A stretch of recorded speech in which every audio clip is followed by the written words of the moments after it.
मैं लगा तरफ चुहरा रे ना बाबा जुगारा काहेला आइल बाला हमार दुआरा ए बाबा हमर बियाह करा दी बियाह हो तो छे के कला से बियाह करा दे पेड़ बागा से जाना कोई लड़की के बा लड़की ले बनी लड़की बियाह हो उसे खा को ले बेटा ले अब लड़की के बोले ले बियाह करा दे ले आओ तो ला कराई तो अपने कर ले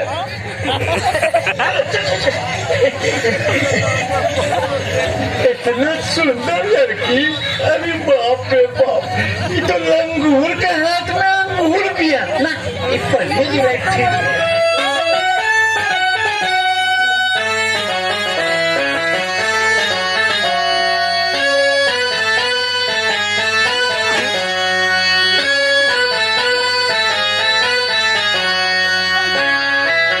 पंडित जी बहुत बढ़िया आदमी हो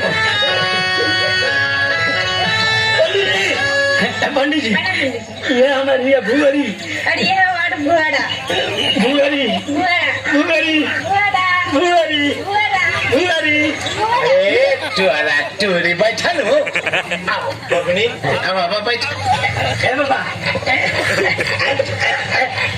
ए बाबा जल्दी भी अरे तू नीचे बैठ के बगल में पहली जी के बगल में बैठा अरे बियाह के सामग्री मगनी लाए हो बियाह के समय हाँ है ना सब बाजार से किन के ले बनी दक्षिणा उपचना ए बाबा दक्षिण बा हाँ तू जितना सुंदर बारो बबली अपना लड़का ठीक नहीं पंडित जी जल्दी बियाह करेंगे तो छचरा जल्दी उतावला बड़ा बियाह करे खातिर रुको नो सामान मन लेना बड़ा अच्छा ए बाबू सुना ये शादी बियाह अपना मर्जी से होता कि जबरदस्ती हम इसे बहुत प्यार करते हैं पंडित जी केकरा से हमारा से बाबा पंडित जी हमारा से तारा से प्यार करते हैं क्या खिलवाड़ करती है तारा लाइक नहीं है बाबूनी नहीं बहुत अच्छा है ये ना तारा लाइक नहीं है ना तू कहाँ हो ये कहाँ लंगूर कैसे जोड़ी बनी हुजूर अरे पंडित जी आपको नहीं पता है मेरे घर पे ना एक टॉमी है अच्छा जिसे बहुत प्यार करते थे उसका शक्ल इससे मिलता है इसलिए वैसे शादी करना चाहते हैं टॉमी के समझ के वो भी मेरा बात बहुत मानता था ये भी मेरा सारा बात मानता है ए बबूनी तो हम हो हर बात मानो सरकार उतावला वाला बियाह करे खातिर तोरे बियाह करावे के बा पंडित जी के पास बैठी थी हम ना बैठ वो तुम्हारा 100 बात मानेंगे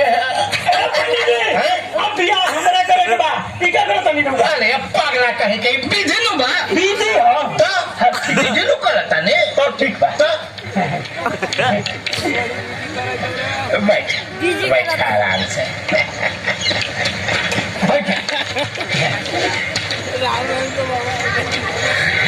हे बाबू शादी बर्बादी के सामान ले ले बना हाँ बाबा सब सामान ले लेंगे लाओ निकल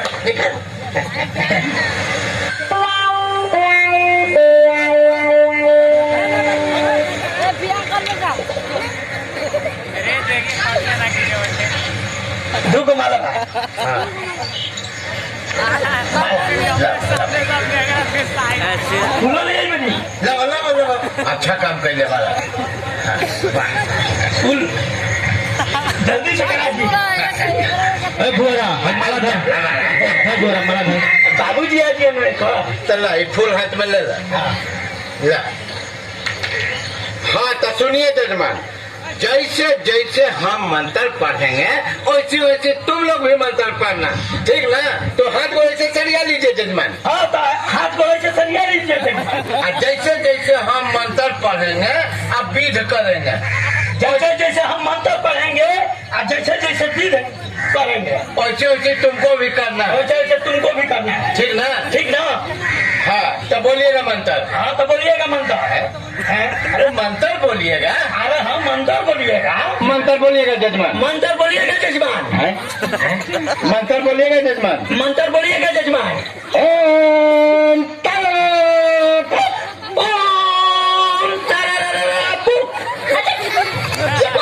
मंत्र ही पंडित जी पढ़ रहे हैं ये तो सराज में पढ़ा जाता है पंडित जी श्राद्धों में ये मंत्र ब्याह में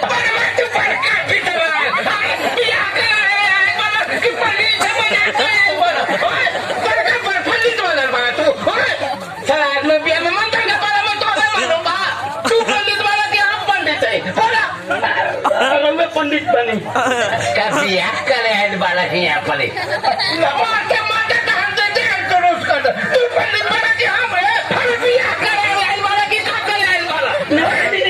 पंडित जी गलती हो गई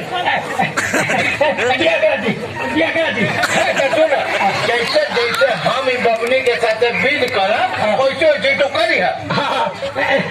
सब समझ गए बाबा बिया करा दी तो ये फूल ले लो हाथ में, ये फूल ले लो बाबू, फूल ले लो। हाँ। अब बोलिएगा मंत्र, मंगलम भगवान विष्णु, ओम मंगलम भगवान विष्णु, मंगलातनो हरि, हाँ। मंगलम पुंडरीकाक्ष, मंगलातनो हरि, फेंक दो हमरा पर। हाँ। अब सुनो,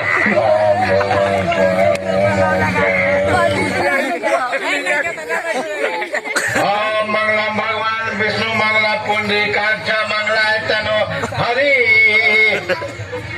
हाँ तो सुनो बाबू, जैसे जैसे हम बबनी के साथ मंत्र पढ़ेंगे, विध करेंगे, वैसे वैसे देखो तुम, ठीक ना? ठीक। हेलो उठो बाबू, सुनो, तुम देखो, जैसे जैसे हम इसके साथ मंत्र पढ़ेंगे, विधि करेंगे, वैसे वैसे तुमको करना है। तुम बैठो हम बैठे। हाँ, ये लो सुनो बाबू, तुम देखो हम कैसे कैसे विधि करते हैं, ठीक ना? जी पंडित। लो बाबू, तुम ये माला हमको पहनाओ, हम तुमको पहनाते हैं। तुम देखना बाबू ध्यान से। हाँ चलो। क्या बोल रहे पंडित जी? पंडित जी अरे तुम बैठे। हाँ पंडित जी जैसे जैसे कही हन वैसे वैसे तारा करे के बा। हाँ तो करी बाबा। हाँ पंडित जी जो बात हमको पहना दे। हाँ पहना पहना दिए। पंडित जी हम क्या करें? फूल लेना, हम लोग जब फेरा ले लो तब फूल हम लोग पर फेंके। अच्छा हाँ चल।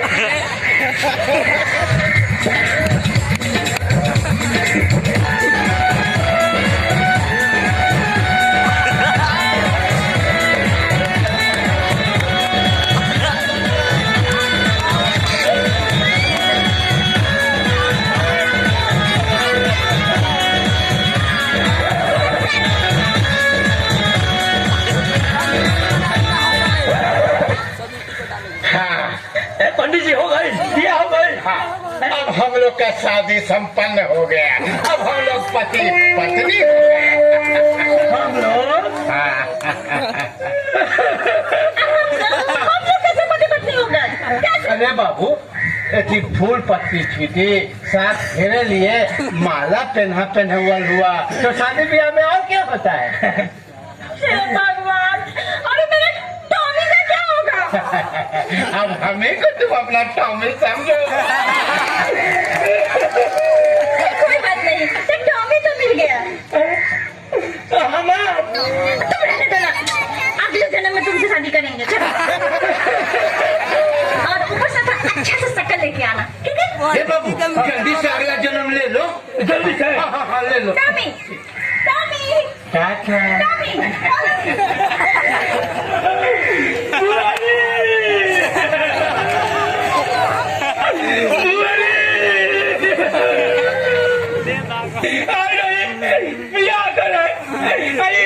पंडित बेटा गई कि हमारे श्राद्ध करा के चल गए।